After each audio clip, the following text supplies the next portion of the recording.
നാഗഭൂഷിത പദങ്ങളും ചടുല താളമോടു തിരുനടനവും ഭസ്മഭൂഷിതമുരസ്ഥലം ഹരിണ ചർമ്മവും ഫണിഗണങ്ങളും വാസുകി പരിവിശോഭിതം വിമല വക്ഷസംഭവവയാപകം ചന്ദ്രശേഖര തെളിഞ്ഞു കാണണം അന്തികേ മമ സദാശിവ.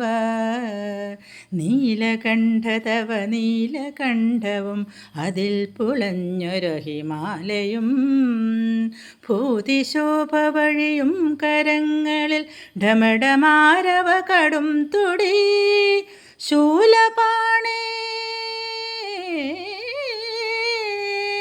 ശൂലപാണേ മഹാത്രിശൂലമധുമൃഗവുമേന്തി ഗതിയേൽക്കുവാൻ ചന്ദ്രശേഖര തെളിഞ്ഞു കാണണം അന്തികേ മമ സദാശിവ.